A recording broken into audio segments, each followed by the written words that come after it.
ஈரோடு கிழக்கு சட்டமன்ற தொகுதியின் இடைத்தேர்தலில் திராவிட முன்னேற்றக் கழகத்தின் சார்பில் வெற்றி பெற்றுள்ள வி.சி. சந்திரகுமார் அவர்களின் பதவியேற்பு நிகழ்வில் கூட்டணி கட்சி என்கிற முறையில் விடுக்கப்பட்ட அழைப்பை ஏற்று நானும் பங்கேற்றேன். வெற்றி பெற்ற வி.சி. சந்திரகுமார் அவர்களுக்கு விடுதலை சிறுத்தைகள் கட்சியின் சார்பில் எமது வாழ்த்துக்களை தெரிவித்தோம். ஈரோடு கிழக்கு சட்டமன்ற தொகுதியில் திராவிட முன்னேற்றக் கழகம் பெற்றுள்ள வாக்குகள்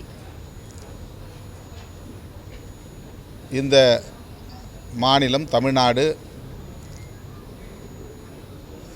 பெரியாரின் சமூக நீதி அரசியலுக்கான தேசம் என்பதை மேலுறுதி செய்யும் வகையில் அமைந்திருக்கிறது. பகுத்தறிவு பகலவன் தந்தை பெரியார் அவர்களை தமிழுக்கும் தமிழர்களுக்கும் தமிழ்நாட்டுக்கும் எதிரானவர் என்கிற வகையில் திரிபுவாதம் செய்கிற சதி அரசியலை சங் பரிவார் கும்பல் இன்றைக்கு உயர்த்தி பிடிக்கிறது. இது அவர்கள் நீண்ட காலமாக செய்து வருகிற ஒரு பகீரத முயற்சியாகும். பெரியார் என்கிற அடையாளத்தை சிதைத்துவிட்டால் திராவிட அரசியலின் வேரை வெட்டி வீழ்த்த முடியும் என்று சங் பரிவார் கும்பல் நம்புகிறது. பெரியார் காலத்திலிருந்தே இந்த முயற்சியை அவர்கள் மேற்கொண்டு வருகிறார்கள். அவ்வப்போது தமிழ் சமூகத்திலிருந்தே அவர்களுக்கான ஆட்களை தேர்வு செய்து பெரியாருக்கு எதிராக நிறுத்தியிருக்கிறார்கள். ஒவ்வொரு சந்தர்ப்பத்திலும் அவர்கள் மூக்குடைப்பட்டு அவமானப்பட்டார்களே தவிர அவர்களால் பெரியாரை வெல்ல முடியவில்லை. பெரியார் பேசும் அரசியல் பெரியாருக்கு முன்பிருந்தே தமிழகத்தில் வேரூன்றியது என்பதை சங்க பரிவாரம் இன்னும் புரிந்து கொள்ளவில்லை. பண்டிதர் அயோத்திதாசர், ரெட்டமலை சீனிவாசன் போன்றோர் காலத்திலிருந்தே ஆரியத்திற்கு எதிரான திராவிட அரசியல் வெகுவாக வலுவாக பேசப்பட்டிருக்கிறது. அந்த அரசியலின் தொடர்ச்சியாகத்தான் தந்தை பெரியார் இந்த மண்ணில் விஸ்வரூபம் எடுத்தார். அவரை வீழ்த்த வேண்டும் என்பதற்காக ஒவ்வொரு சந்தர்ப்பத்திலும் அவர்கள் எடுத்த முயற்சி சதி முயற்சி முறியடிக்கப்பட்டிருக்கிறது. இந்த தேர்தலிலும் அந்த சதி முயற்சி முறியடிக்கப்பட்டது. ஆண்ட கட்சி வலுவான எதிர்க்கட்சி அதிமுக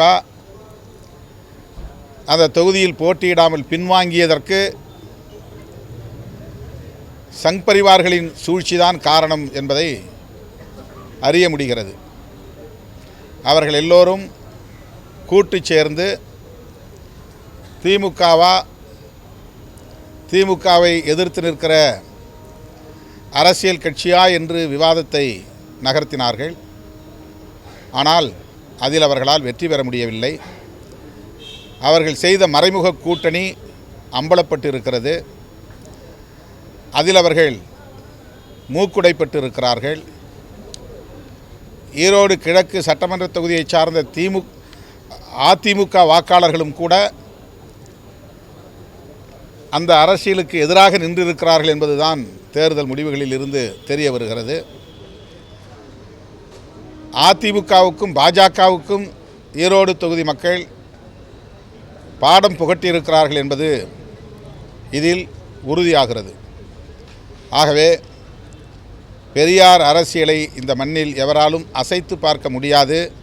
அது சமூக நீதி அரசியல், அது புரட்சியாளர் அம்பேத்கரின் அரசியல், அது பண்டிதர் அயோத்திதாசரின் அரசியல், ஆரியத்திற்கு சங் பரிவார்களின் கருத்தியலுக்கு நேர் எதிரான அரசியல் என்பதை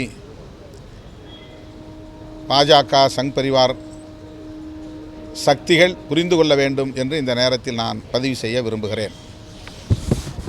அடுத்து மாண்புமிகு முதல்வர் அவர்களை சந்தித்து 4 முக்கியமான கோரிக்கைகள் அடங்கிய மனு ஒன்றை விடுதலை சிறுத்தைகள் கட்சியின் சார்பிலே வழங்கியிருக்கிறோம். அதில் முக்கியமாக வேங்கை வயல் வழக்கு தொடர்பாக சிபிசிஐடி தாக்கல் செய்துள்ள குற்றப்பத்திரிகை இறுதியானதல்ல. பாதிக்கப்பட்ட மக்களுக்கு எதிராகவே அந்த குற்றப்பத்திரிகை அமைந்திருக்கிறது என்கிற வலி அக்கிராமத்து மக்களுக்கு பெருமளவில் ஏற்பட்டிருக்கிறது. அந்த கிராமத்தை சார்ந்த பட்டியல் சமூக மக்களுக்கு மட்டுமல்ல, தமிழ்நாடு அளவில் பட்டியல் சமூகத்தை சார்ந்த அனைவருக்குமே இது பெரும் அதிர்ச்சியை அளித்திருக்கிறது. இந்த சூழலில்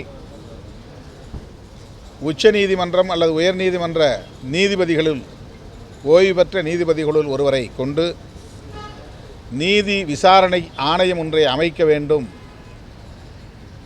அதனை தீர விசாரிக்க வேண்டும் என்கிற கோரிக்கையை மாண்புமிகு முதல்வருக்கு விடுதலை சிறுத்தைகள் கட்சியின் சார்பில் முன்வைத்திருக்கிறோம். இரண்டாவதாக, பட்டியல் சமூகத்தை சார்ந்த அரசு அதிகாரிகளின் பதவி உயர்வு தொடர்பான ஒரு கோரிக்கை. அரசமைப்பு சட்டம் 16(4)A பிரிவின்படி மாநில அரசு பட்டியல் சமூக அதிகாரிகளுக்கான பதவி உயர்வு தொடர்பான சட்டத்தை இயற்றிக்கொள்ள அதிகாரம் அளிக்கிறது. இந்த அதிகாரத்தை பயன்படுத்தி கர்நாடகா, ஆந்திரா போன்ற பிற அண்டை மாநிலங்களில் ஏற்கனவே சட்டம் இயற்றப்பட்டு அவர்களுக்குரிய பாதுகாப்பு உறுதிப்படுத்தப்பட்டிருக்கிறது. எனவே தமிழ்நாட்டிலும் அதனை பின்பற்றி பட்டியல் சமூக அதிகாரிகளின் பதவி உயர்வு தொடர்பாக சட்டம் ஒன்றை இயற்ற வேண்டும் என்று வலியுறுத்தியிருக்கிறோம். அத்துடன் அதனால் 200 பாயிண்ட் ரோஸ்டர் முறை ரத்து செய்யப்பட்டதனால் ஓபிசி பிரிவை சார்ந்த அதிகாரிகளும் பாதிக்கப்பட்டிருக்கிற சூழலில் அவர்களுடைய பாதுகாப்பையும் உறுதிப்படுத்துவதற்கு தனியே சட்டம் இயற்ற வேண்டும் என்றும் மாண்புமிகு முதல்வர் அவர்களிடத்தில் வலியுறுத்தியிருக்கிறோம். அடுத்து பேரூராட்சி, நகராட்சி, மாநகராட்சி போன்ற இடங்களில் வணிக வளாகங்கள் கட்டப்படுகின்றன, ஏலம் விடப்படுகின்றன, குத்தகை விடப்படுகின்றன. அவற்றில் பட்டியல் சமூகத்தை சார்ந்தவர்கள், பழங்குடி சமூகத்தை சார்ந்தவர்கள் பங்கேற்க முடியாத நிலை இருக்கிறது. எனவே பட்டியல் மற்றும் பழங்குடி சமூகத்தை சார்ந்த தொழில் செய்ய, வணிகம் செய்ய ஆர்வமுள்ள முனைவோர் பயன்பெறக்கூடிய வகையில் தனியே அவர்களுக்கென்று வணிக வளாகங்களை கட்டித்தர வேண்டும் என்கிற கோரிக்கையையும் முன்வைத்திருக்கிறோம். அரசு வெளியிட்ட புள்ளி விவரங்களின்படி தமிழ்நாட்டில் சாதிய வன்கொடுமைகளின் சதவிகிதம் பெருகி வருகிறது. இந்த சூழலில் சாதிய வன்கொடுமைகளை தடுப்பதற்கு சிறப்பு கவனம் செலுத்தி தடுப்பு நடவடிக்கைகளை உரிய முறைப்படி சட்டப்பூர்வ அடிப்படையில் மேற்கொள்ள வேண்டும், முதல்வர் அதில் கூடுதல் கவனம் செலுத்த வேண்டும் என்ற கோரிக்கையையும் வலியுறுத்தியிருக்கிறோம்.